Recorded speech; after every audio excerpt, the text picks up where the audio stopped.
what I find myself and others like yourselves is that it does hold us back in our marketing because we are too shy, too real, too careful, and self-conscious.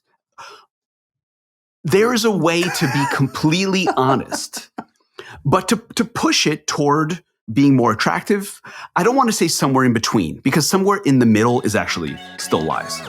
Welcome to the Offsite podcast. I am your host, Jordan Gall. This is where I team up with friends to catch up on our work and, just as importantly, what's going on beyond the work. As always, this podcast is brought to you by Rosie, the AI-powered phone answering service for small businesses.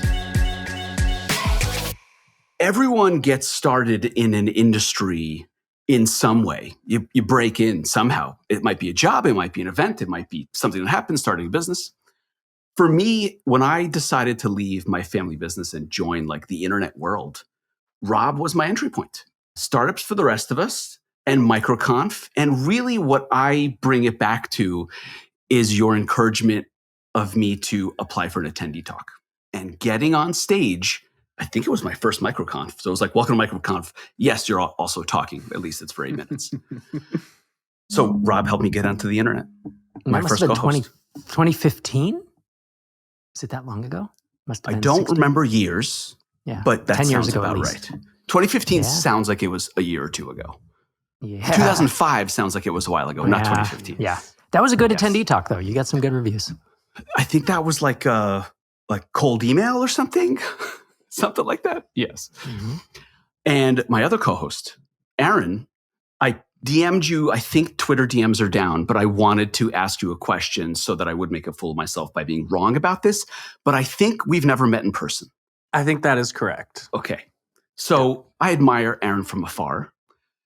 There's something about podcasting and listening to someone that they can't hide. And that's true. And good guy Aaron, I just admire and I love listening to your podcasts. I'm very happy to have both of you on as my first guests. And I'm just going to ask you how to make this podcast good. That's going to be the episode. Aaron, welcome. Honored to be here. And I got to say, you've been a podcaster, Jordan, for 5 years, 10 years. I don't understand the nervous energy. You know how to do this. I think it will take a bit of time to kind of fall into a pattern that's comfortable. If anything, and feel free to either agree or disagree or add to it, I think I got too comfortable in the podcast with Brian. I think I didn't bring my A game because it was just like, oh, it's Friday. Let's just turn this thing on and see where this conversation goes. You're just kind of showing up and doing it, which is fun. But I do find that those podcasts tend to plateau at a certain point because there's 500 or 1,500 people who want to hear that. That's cool. Mm-hmm. But to actually, I had to reinvent the podcast when I lost my co-host in 2018 after 448 episodes. That was a moment of I need founder activation energy, as Ruben and Brian Balfour, they both use this term of it took a whole reinvention of I got to rethink everything from zero. And it seems like that. I mean, you literally are rethinking it from zero because it is episode 1 of a new show, Yeah. It feels like two different types of shows, yours and Aaron's. When I am looking for learning, value would kind of be like a shorthand for it. If I'm looking to learn something, I scroll through your podcast episodes. I just hired one of your guests. That's how much value I got out of the episode. But I said, I want more than this 60 minutes. The guys at Fletch for positioning.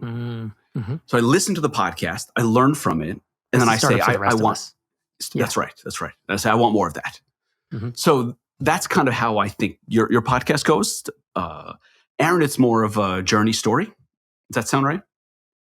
Yep, that seems right.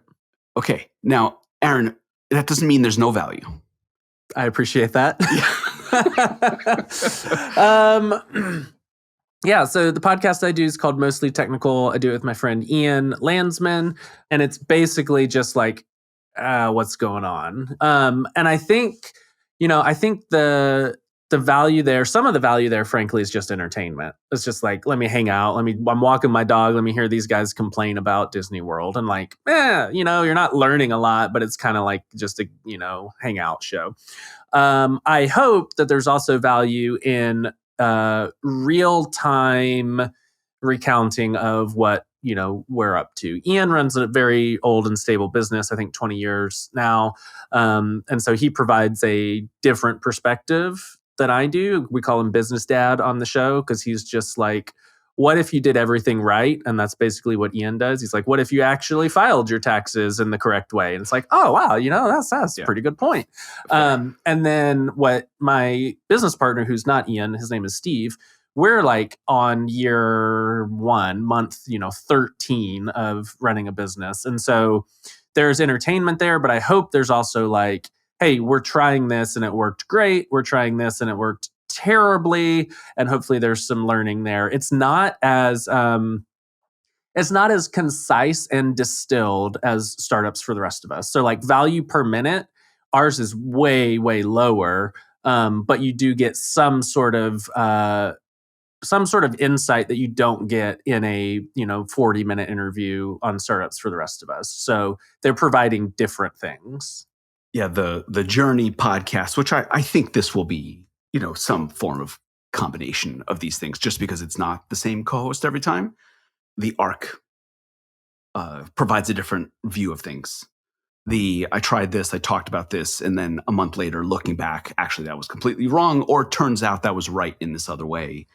That leads me to my first actual question. What are you working on this week? That's how I view a podcast like this being valuable for both the host and the listeners. Looking back and in real time, nothing theoretical, right? For me, I had a board meeting this week. So that's what I can talk about. But for the two of you, what are you working on and why are you working on it? Why is it animating your week? I have 3 things. I'll be quick, but one is a podcast episode because Startups for the Rest of Us is episode a week for 15 years. And I just interviewed, man, it's a good interview. It's with this guy, Kevin Wagstaff. He and his brother bootstrapped a SaaS and sold 49% of it at a valuation of $90 million. So they each walked away. Exactly.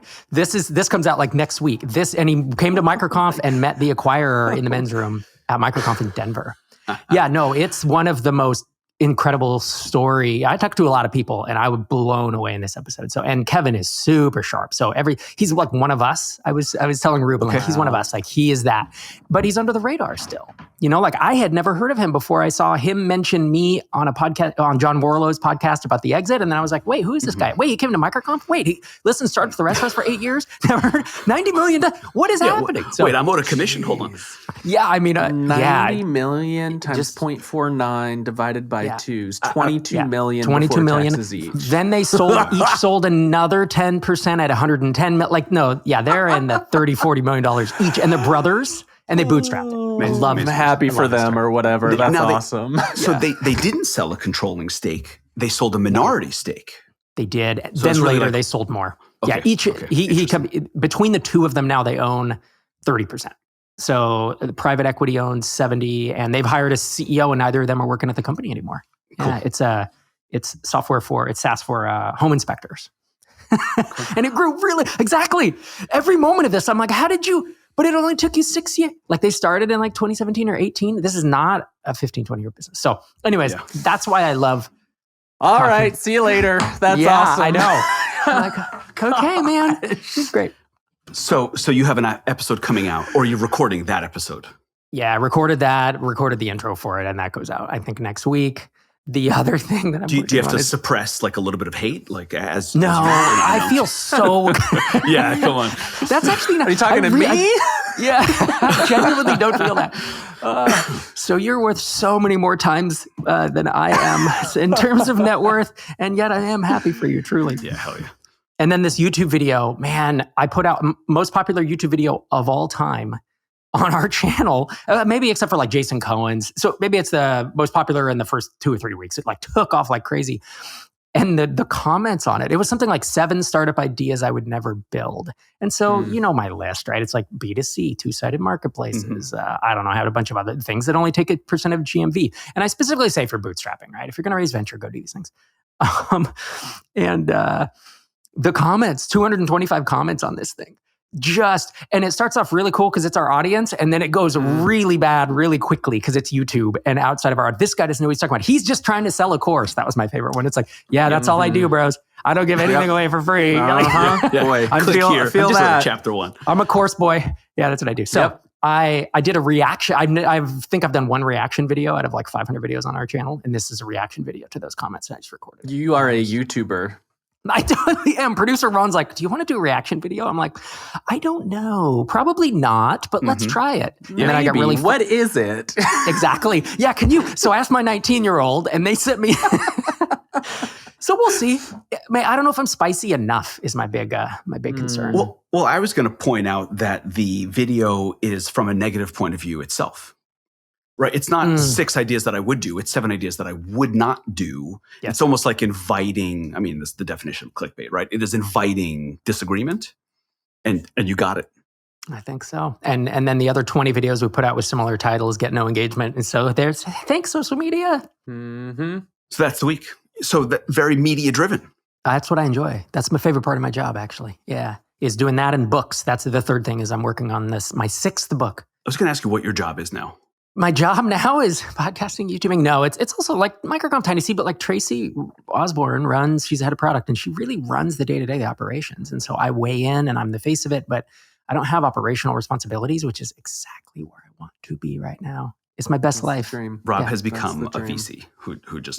No, never say that. Cut that out. Get that edited out. He's a content creator. I'm an influencer, venture capitalist. None of these things feel right. None of them feel right. But it does look like the guys at TBPN are having a great time, though. I will hand it to them. I don't know what that is. It does. TBPN, okay, so I think it's Tech Bros Podcast Network, which is perfect. I think it's Technology Brothers. I think they've owned it. I think they are reclaiming Tech Bros. I think it truly is Technology Brothers. So it's a podcast, but extremely well done. Daily news show. It's like daily for 3 hours. Incredible guests, and it's just I think they're both VCs, but it's really well done and very entertaining. I haven't watched a ton of it, but they run it like an ESPN live show. Like there's a ticker. They're both on the side. There's a ticker. The guest is in the middle. There's sponsors at the top. They're dressed up in suits and open collars, and it's just like they're leaning into the bit. And it seems to be working. I mean, they had like Mark Andreessen on there this week or last week, didn't they? They have everybody. Yes. It's crazy. Yeah. It's of course 3 hours. So who is listening to it? I don't know. But it seems like they're having a lot of fun. Yeah, I guess so. Yep. Aaron, what are you doing this week? What's your job? Yeah, it's a great question. Same job as Rob, just make YouTube videos, I guess. We're both YouTubers. So we have been over at Try Hard Studios. We have been working on relaunching screencasting.com, which is a property that I've had for a while, but we have revamped the entire thing. So we now next week will launch the flagship course and then 4 other adjunct courses. So we'll have a course on Final Cut Pro, DaVinci, ScreenFlow, and then one other that I'm forgetting, Premiere. So this past week has been a lot of re-architecting the platform. We've moved everything over to Stripe now. Saw that. It's very, very good. And we've added like upsells, cross-sells. We're just becoming a proper e-commerce place, but instead of selling shirts, we're selling courses. So that has been just a fantastic amount of work. And we thought we were going to launch yesterday and got to the point where it was like, all right, I think we're going to launch. Have we done any of these things? No, we haven't. Let's launch next week. So we're going to launch next week. So yeah, it's been good. And I'm excited about the broadening of our product offering, but it's just been a tremendous amount of work. And you know what? Selling courses, it's so lumpy. Turns out you got to launch courses more often. And so it's like, boy, I hope this works because we haven't launched a course in a while. We got to get on the treadmill again. Interesting. Yeah. From what I see around that property specifically, you do more in a month than I do in a year in terms of just the sheer amount of work required. I don't know if that's true, but it feels like a massive amount of work. Yeah. I often feel like that is true when I look inside my company also. I look at all the engineers. I basically look at everyone else, and I'm like, you're doing so much more work, but I am actually at my desk all day. And I question myself on that. Well, if it makes you feel better, I look at other people and I'm like, I'm a massive failure. I've got to go way faster. So, I don't know if that's healthy, but it's true. That might be a personality trait, in like a worldview, in how you're willing to either give yourself a break or be hard on yourself. Because it feels very common. And in almost every case that it feels common in, from the outside, it looks wrong. Yeah, and that's the thing. I mean, I don't know if y'all played sports when you were younger, but it was like, I remember I ran track and I was relatively slow. I just wasn't very fast. And then I got better and I got better. And my personal best kept getting better and better and better. And yet I was always comparing myself to the person that beat me. And in this way, I think, comparison is the thief of joy, but comparison also is motivation for me because I'm competitive as fuck. Mm-hmm. And if I'm looking at someone putting out twice as many videos, I'm like, how are they doing this? Huh. And it's usually well, they have more time, to be honest. Maybe they don't have young kids, or maybe they don't work a day job and all they do is videos, and they don't. Or maybe they haven't written 6 books. Right. That's the thing. Comparing one thing to one thing, and that's just not fair. Yes. Yeah. That's, I think, that's how I've matured in it, is to realize, even if Aaron puts out twice as much content as I do, maybe he doesn't write books, or maybe, again, he's not running, the stuff I am or whatever. But my version of maturity in that problem is that I only take from it what's good for me. So just the motivation. I end the envy there. Like just enough, the fuel tank is now full. And then I kind of bring the attention back toward, well, what am I actually motivated by? And that, becomes more local in like family, home, the things that are meaningful to me. And then I ignore dollars in your personal bank account. Man, I'm so happy that came up. And you must have gone through a lot of therapy to get to that point. That's very mature. Yeah. Yeah, a healthy way of separating it. I'll take what's useful and leave what's not. Like, who's your guy? How do I get a hold of him? I want to sign it. Exactly. Yeah. How do I take what you're taking? Okay. I really wanted to be dismissive of that comment, but then I thought back to all the therapy sessions. Yes. Yep. And recently I stopped doing therapy sessions because I didn't want it to just be a forever thing. For me, I started therapy. It was like literally founder therapy. So when my previous co-founder and I split ways, and I found myself talking to myself because I didn't have anyone to talk to at that same level, because as founders, you do shield your team from a lot, good and bad, from a lot of the stress, from a lot of the corporate issues, from a lot of the founder motivations and incentive. I feel like are very dangerous to share. It's just true. You just, your outcomes are different. Your end result is different. Your day-to-day motivations are different. So when I no longer had a co-founder, I really found myself just like spinning around my head. And around the same time, another friend of mine, John Ewalt, had seen someone and recommended, and it was extremely helpful. And then I stopped. And then for me, more recently, since moving to Chicago, I started therapy again after October 7th because I was very angry. And then eventually, as that chilled, that turned back into founder therapy. And then around 6 months ago, I would love to take credit for it, but it was more my therapist saying, I think you're good now. Yeah, this is getting repetitive. And I think you might be better off on your own for a while. And I was like, okay, I graduated. Little hiatus. That's amazing. Yes. Good for the therapist, by the way, to say like, you don't have to keep coming back and paying me every week or month or whatever. Good for them. Yes. Yeah, I don't know. I feel like that took a while. The envy that all of us experience. You know what I also think is helpful? Realizing how much of it is absolute nonsense, absolute bullshit. Realizing that is very helpful. I had a lot of that experience where a competitor of mine was incredibly good at the hype. This is the Bolt, the rally versus Bolt thing. That guy was infuriating. And underneath, because I was in the industry and because I was in the space and I was talking to the same investors, everything, like 90% of it was absolute lies, complete nonsense. So to see other people react emotionally to it and knowing the truth underneath it, I felt like, I'm doing the same thing, but with other people that I don't know the full truth.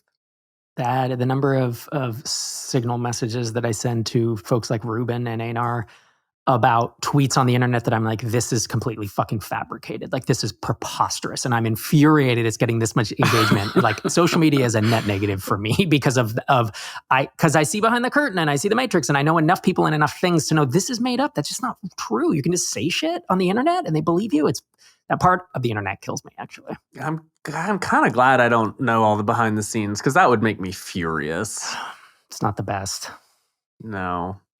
The thing I do see that is superficially obvious is like somebody that has a one-time sale business and they say they're at, 20K MRR. And I'm like, that's not possible. Oh, Your business is a one-time sale business. That doesn't exist. And so that's the part where I'm like, God, yeah exactly. Yeah. That's frustrating. Yeah, I don't know if there's anything to do about that because it's rewarded. It is. And if it's rewarded, it'll be repeated, I guess. I will say, I do think, I don't know if it's a Bible verse or just something my mom used to say, be sure your sins will find you out. It feels like it's rewarded short term.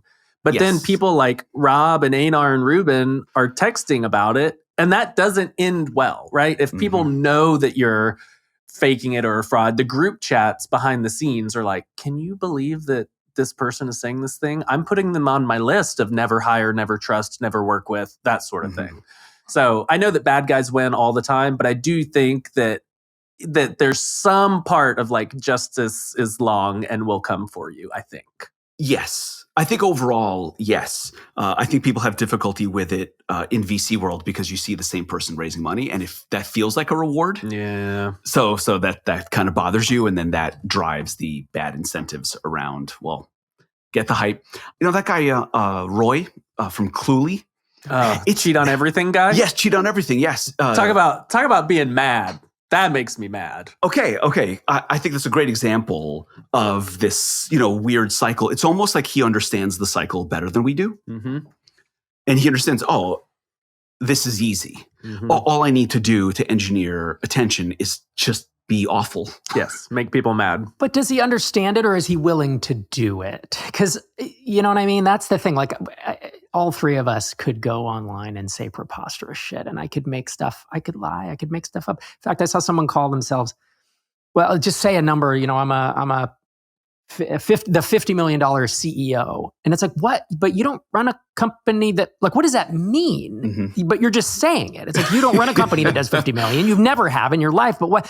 And then you hear him talk about it and you're just like, oh, that's just a made up thing. So I could go and say, well, all the value of all the TinySeed companies we've invested in is 350 million or whatever the number is. So I'm now a $350 million CEO, right? I could do this, but I don't. So I know how the game's played, but I'm not willing to do that. And my hope is, as we've just said, that in the long term, in the short term, it's a voting machine. The long term, it's a weighing machine. That's, of course, the stock market, not social media. Yeah, but honestly, I hope that in the end, that it weighs out. We'll see. Yes. If I look back at Cardhook's payment processing, I will henceforth be known as the $3 billion CEO. That's it. Yes, this exactly. is it. Let it be known. That's an alternate title for this episode. The $3 billion CEO. It's like when the people put manage $50 million of ad spend, and you're like, for whom? What? That doesn't mean period of time. Yeah, over exactly. 20 years, like you did $20,000 a month for like none of this. Yeah. Let me challenge us on it for just a sec. What I find myself and others like yourselves is that it does hold us back in our marketing because we are too shy, too real, too careful, and self-conscious. There is a way to be completely honest, but to push it toward being more attractive, I don't want to say somewhere in between, because somewhere in the middle is actually still lies. But if I look at our marketing language and our claims, we would be better off to be a bit more aggressive. Sure. I agree with that. I think there's like a Protestant humility. It's like, I'm just working, especially amongst bootstrappers. Like, I'm quiet, I'm working, I will work my way out of this problem. And I do think specifically engineers who are bootstrappers could stand to be a little more, not self-aggrandizing, but like just markety. Like, just say, we're good at this thing. This is the thing we do, instead of like, well, technically it doesn't work in this case. And you're like, guy, whoa, back up. Just say you're good at this thing. Yes. I recently, I'm running an experiment. I'm putting out a lot of content. A lot of that content it's not all written by me. So it's edited by me. So I approve it. So at the end of the day, it's from me. But the conversations I've had with the content agency have been super interesting, because when I get the first draft of things, my immediate reaction is that's too declarative, too certain of itself. I don't want to talk like that. But then when I'm writing posts myself, I find myself literally the first sentence is always a caveat. This may not work for you, but it's like, okay. So there's something there to learn about a time to be self-deprecating, a time to be overly cautious, and at the other end of the spectrum, just the worst thing I see, the worst thing that's not me, is this is what you need to do. I'm not willing to say this is what you need to do. This is what you need to do. You're falling behind it unless you do this. Like, that is allergic to that stuff. Yeah, the real clickbait. The struggle that I see is with developers or with folks who are maybe a little more shy and really want to be super factual, is it can be hard to, let's say it's a scale of 1 to 10, 10 being complete made up bullshit and 1 being way too reserved. Going to 2, 3, 4, probably super reasonable, but a lot of folks at 1 don't know how to go to 2, 3, 4. It's like they swing really hard and they're like, well, I see this person getting success with the Cluely guy you just said.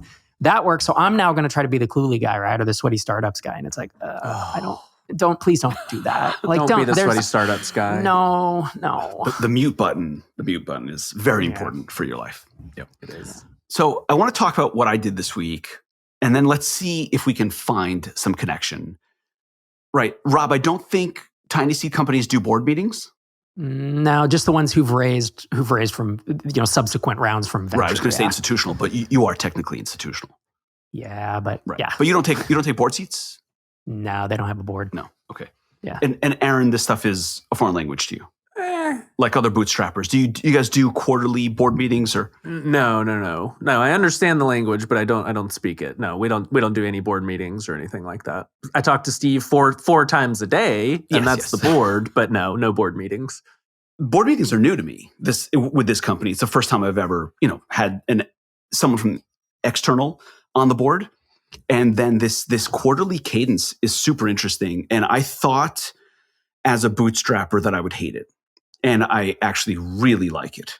There is a little bit of legal involved. I remember the first one I went into, I was talking to my lawyer who I've worked with for maybe 10 years. So we are close, we trust each other. And he also joins the board meetings. And I asked him, I said, okay, so we'll record this. And he was like, no, Jordan. No, brother. You're not going to record this. So some of the things have been like a surprise. And I do acknowledge that the things that you're saying there, they count. They're on the record. So you do have to be mature in the way you're talking about everything.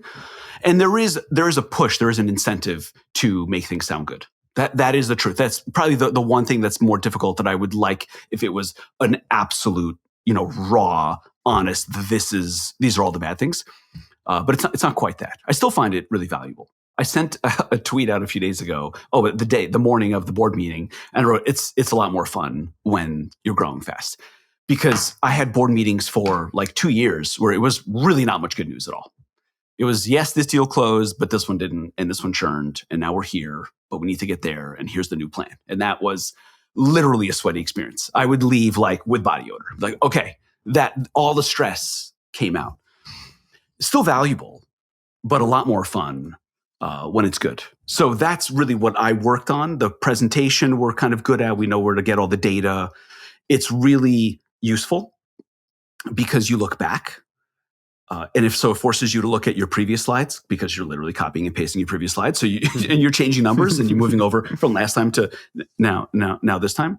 And then it's useful to look 3 months into the future and say, how do we show ambition without shooting ourselves in the foot and setting ourselves up for falling short? Because there is an element to doing really well, but you fell short of plan and it's still not good.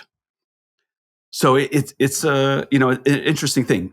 So, Rob, do you think companies in TinySeed Aaron, do you think a company like yours would benefit from that touch of formality around something like a quarterly check-in where you look at everything?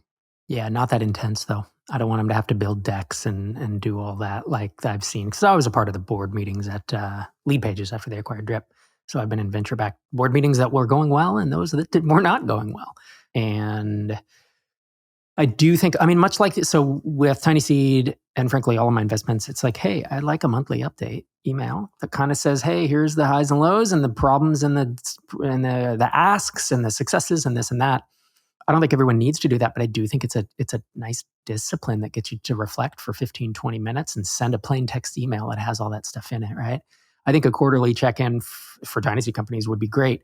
We have 204 investments. I don't have the bandwidth to do that. That's a part of it. But the folks who do go on to raise subsequent, they often have this in place. The thing, it swings a little too far though, right? It's like, once again, going on a spectrum. It's like some board meetings require weeks of preparation. Yeah, And then it's like, what are we doing here? Are we building a company or are we effing around trying to make the board happy, right? So I think, again, on a 1 to 10 scale, maybe a 3 or 4 type of board meeting where it's just a check-in on things, metrics check-in, I think are helpful. This only applies, look, if you're building a solopreneur business or you're building an amazing lifestyle business that makes hundreds of thousands or, low millions a year with a few contractors, like you don't need this. But it's when you're building a company. And Jordan, you're building a company. You're going to have 10, 20, 30 employees, more than that as you grow. Like that's where this becomes helpful. I agree with Rob. I don't want it to be formal at all. We used to get, at a company I worked at, we used to get the board presentation after it happened as an all hands every quarter. Okay. And it was kind of nice, but it was like 40 slides of these customers, this is ARR, this is the churn. And it's like, boy, this is a lot of detail. I can't imagine putting it together.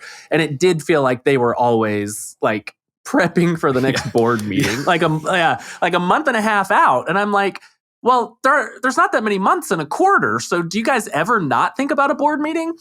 But I think it could be useful in a bootstrapper scenario in the case like Steve and I, where you have a co-founder.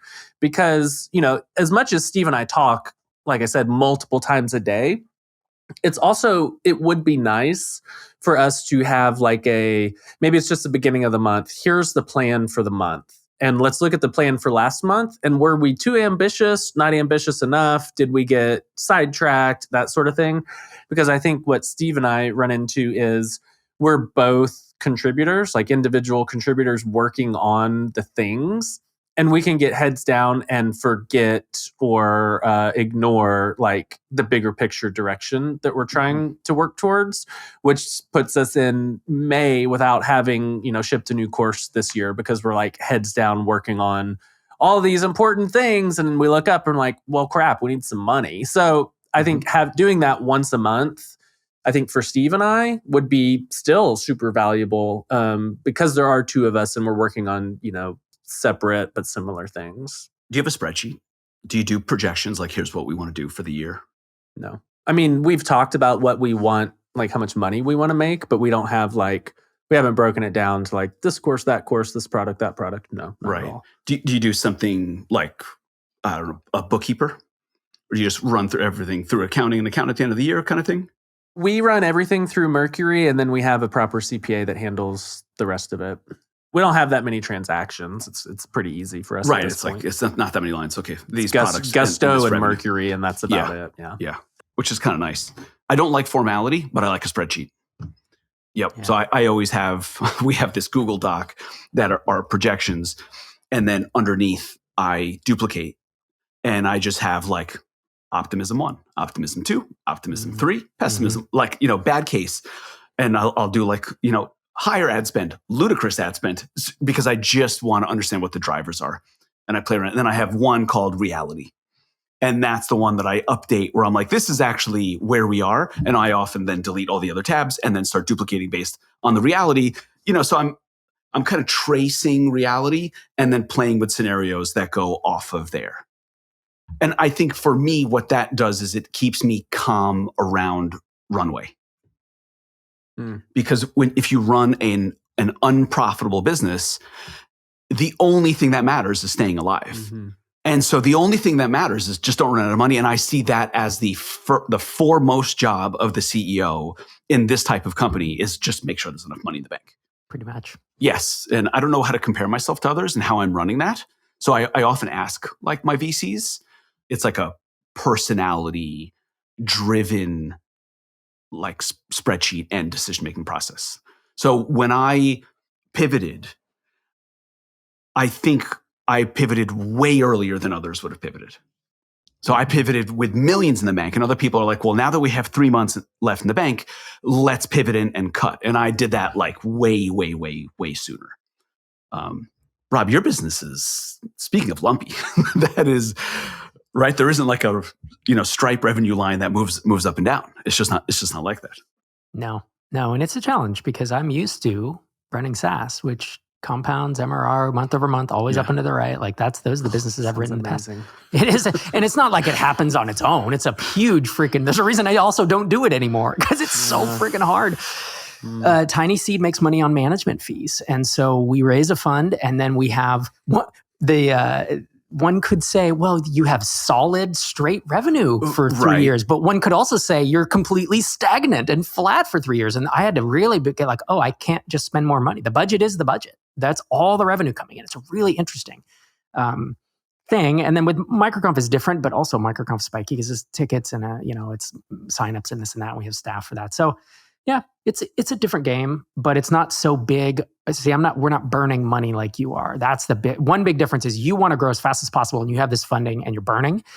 And for us, it's like the total team size between the two companies is like 10 people. Mm-hmm. And we are break even / very slightly profitable.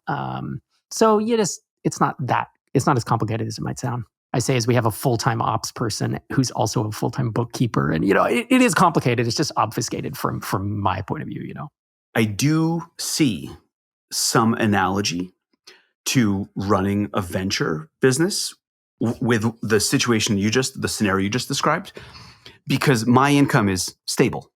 It doesn't really matter how much the company makes. My income isn't changing.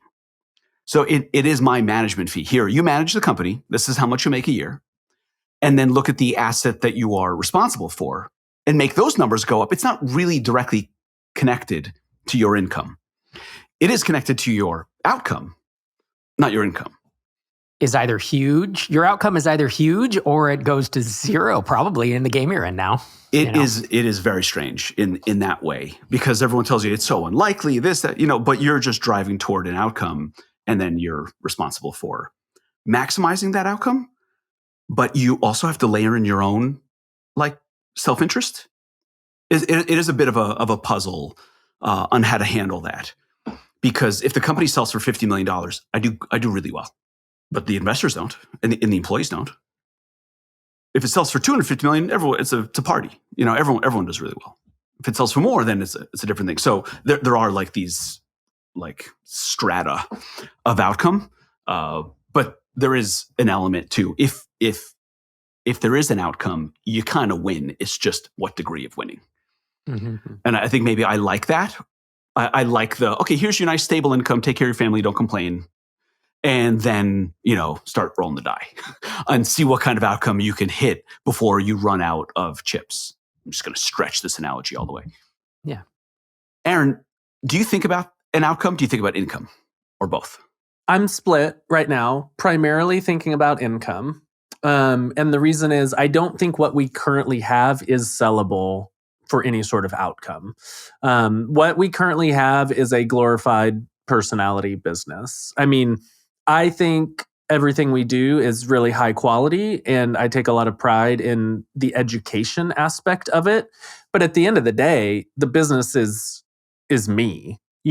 Obviously that's not reality because Steve does as much as I do. But if you sell a bundle of courses and the instructor doesn't come along, what are you going to sell it for? It's like selling an agency where there's one main contributor to the work product. So, but the flip side of that is, if we launch a course and we make $500,000, Steve and I put close to $250 each in our pocket. Yep. And it's like, no, it's not all bad. And I will say at this stage in my life, that is incredibly necessary. I mean, I've got 4 kids at home and a wife that works extremely hard at home. And so like, I got to think about income right now. Steve and I have software ambitions that we're finding along the way as we're, building this business. We have bumped into, as everyone does, a bunch of things that are like, this sucks. And so we are finding, as we're doing this, some things that play to our strengths in like the video space that are more software shaped. And so I think if we can stabilize the course business, we can use that to fund a little bit bigger swing that would be more outcome focused, something that would be sellable, that is not tied to Aaron Francis, the name. And that is the kind of longer term dream, because the business we run right now is very labor intensive and personally very exhausting, I'll be frank. And so the hope is we can leverage what we have into something that is slower growing, but hopefully more sustainable and has a bigger outcome potential. You might be selling yourself short, though. Someone could come along and give you $6.5 billion worth of stock to join their company. You just have to be Johnny Ive. That's all. And to that, I say, Sam, I am ready to join. Whatever, I'll do you a favor. I'll do it for $3.5 billion. We'll save a little bit there. The kindness. Step one, Aaron, be Johnny Ive. That's it. Okay, that's trouble. Wait, this is a problem. Yeah. So, gents, I had all these plans to like talk about things in the news like that. I don't think we have time for that. I want to finish off, let you guys get back to work. I have 2 great podcasters here with me. What advice do you have on how to make a podcast good? Is it authenticity? Is it the value thing? Is it consistency? Combination of these things. How do you make a podcast good? I have 2 questions. What are your goals for the podcast? Meaning, and I'm going to say, if you want to be Seth Rogen, if you want to be Joe Rogan, sorry about that. That's a whole other show. Yep. If you want to be Joe Rogan or Tim Ferriss, to them, a good podcast is maximum reach, maximum ad dollar, whatever, maximum societal impact. I don't think that's your goal. That's not my maximum goal. Length. Maximum length with so that's their goal. That's a good podcast. For me, a good podcast based on what I'm doing in my life and my mission of, multiplying the world's population of independent, self-sustaining startups. Like, my goal is to have an extremely loyal, tight audience that is as big as possible without, I don't go into broader entrepreneurship because I don't want to water it down, right? So that's my goal there. And Aaron's is probably different. So I think that's where you need to start. Is like, what do you want? And is it a mix of those? And then once you know that, then it's like, well, who is the audience for it? And how do you make it good for them? And I think Aaron and I could probably both weigh in on, if you want to go broad, here's how to make it good. You do it 3 hours and it's super just entertaining. But if you want like credibility and you want whatever customers, then you have to be authentic, but not too authentic. You can walk over that line, you start smoking a doobie with Elon Musk, and suddenly you're not going to have customers, but Joe Rogan, right? So those are my first 2 thoughts around it. I think what you said there that was interesting, or at least surprising to me, was that you did acknowledge a reaction back. Once there's an audience, then what do they need from you or want from you, as opposed to just be yourself and whatever audience comes out of that, great. So there is some response, some back and forth. Yeah, you can just decide which one you want to do, and I'll agree. I'll agree with Rob and say that like Rob and I do very different shows. I think my revealed preference is the ride along, what's going on this week show. I think Rob's is the only one I listen to that is more like every week has, is topical and has a guest. And my revealed preference reveals itself again every time Derek Reimer's on. I'm like, a regular, Rob and Derek. Like, yes, I want to hear the boys talk. And like Rob and Ruben, I want to hear the gang.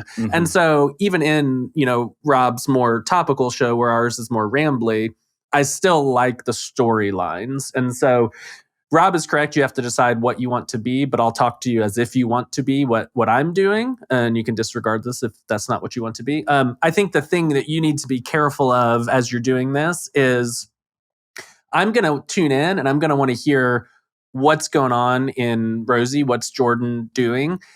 And your co-host, who is going to be, some bums off the street like you have today, they may not be ready to ask you, Jordan, what's been going on this week? Oh, let me dig into that. Hey, wait, tell me more. Mhm. And as a listener, I'm going to want to hear Jordan's story because that is the through line. And so you might have to either tell them to interview you or be more like, I'm going to offer up what's been going on this week and I want you to ask me questions about it. If there's a failure mode for this like rotating co-host model, I think that's it, which is I'm tuning in for you, but no co-host is brave enough to turn the tables on you. Okay.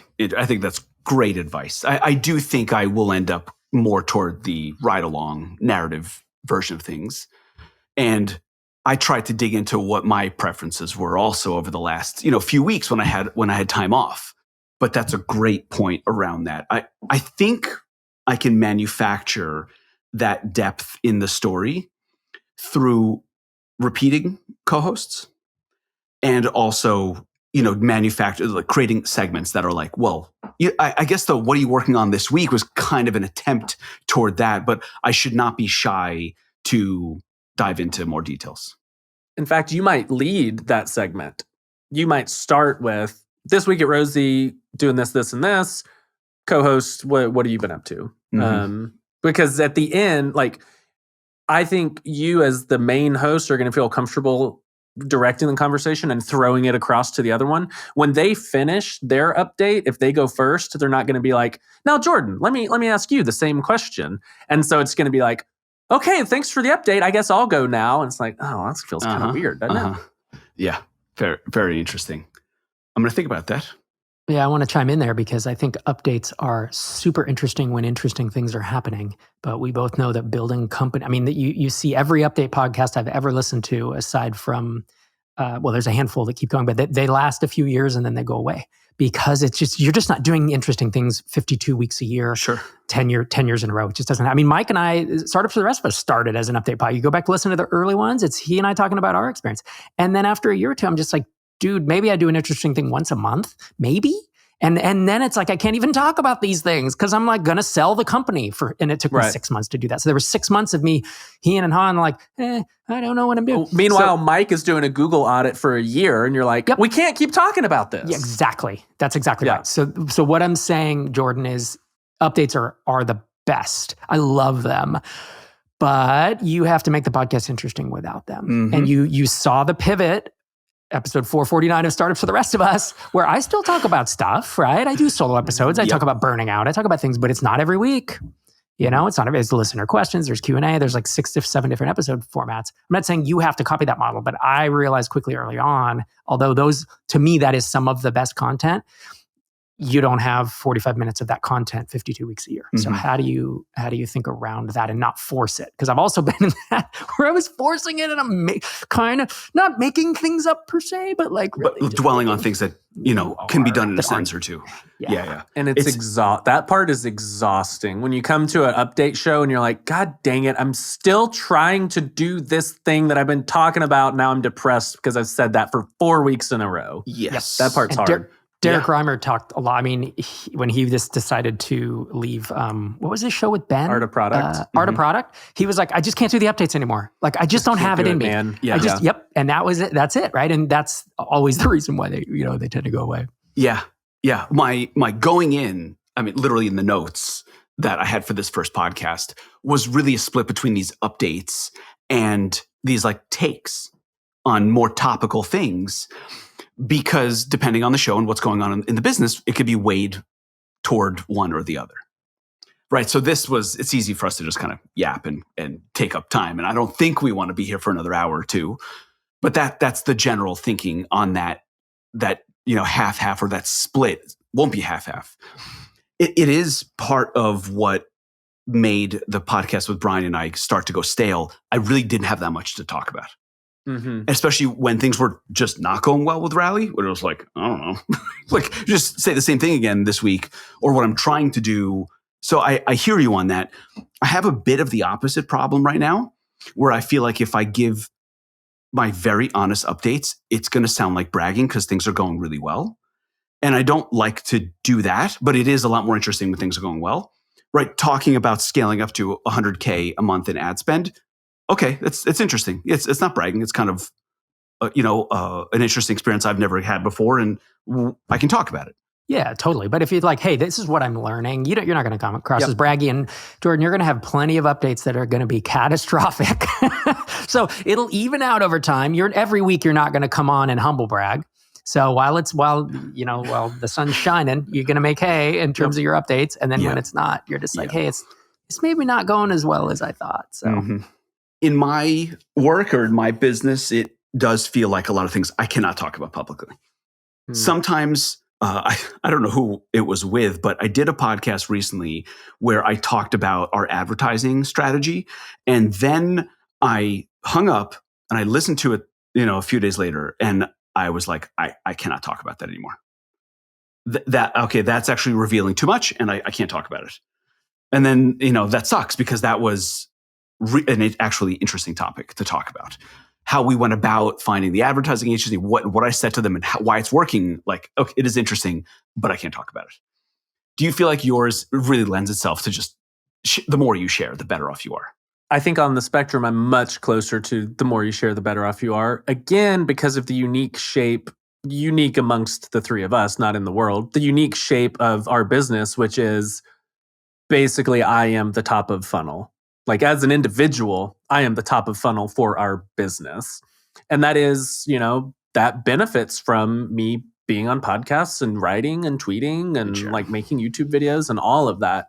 Now I'm comfortable sharing anything about, my internal state or how I'm feeling. There are some things about the business that we're trying to like move in silence. And so we don't talk about those things, but those things are just far fewer than I think probably a business like either of y'all's has. There's just not a lot more going on behind the scenes than what you would imagine. Right. You're sharing everything as part of the business, part of the marketing strategy. Part of the business strategy is sharing right. everything. Yeah. I like that alignment. Which itself is exhausting, but it is a strategy. Yeah. But, and competing with Aaron has a moat and it's Aaron. It's the personality. If someone wants to compete with Aaron, they can't just go do the same search for an agency, spend $100,000 a month on ad. That's right. That's Jordan. You're in a different spot where you are. Someone could compete with you by knowing the mechanics of the things, and you really can't do that with Aaron's business. The strategy and the secrets, which are my favorite part of business, are specifically the things that I should not share. Yeah, and that's hard. Yes, that's what it is. I've been there. I know what that feels like. Yes, like the way we are, splitting up the features into the plans, I can talk about it in the abstract, but not in such detail. I feel like all these things that you shouldn't have shared are the things you told me on Mostly Technical when you came on. So my bad if I elicited all of these things out of you. That might have been the one. My bad, dog. No, come on. Well, gentlemen, I think where we're concluding is that you guys need to come back in a few weeks so that there's a through line. Cool. And now that I know that you two are basically content creators for a living, I don't feel bad at all. What else do we have to do? Nothing. Just tell us the night before and we'll be here. We'll show up. This is easy. This is the easiest work I do in a week. I like it. No kidding. I like it. Cool. Gentlemen, thank you very much for joining on episode 1. Thanks everyone for listening. Give us some comments. Give us some feedback. Weigh in on exactly where this thing should go. How do they do that? Look at you. Teeing me up like a... At Jordan Gall on X Twitter. Yes. At mention or DMs are open. And if they're not, you're going to open them before the episode goes live. My profile is posting on LinkedIn a lot, but I am not there. So hit me up on the X, on the Twitter. Aaron, thank you very much. Rob, thank you. Yes, you're welcome. And you can find links to Aaron and Rob down in the show notes below. See? I got you, brother. Beautiful. Thanks. This was fun. Thanks. Bye.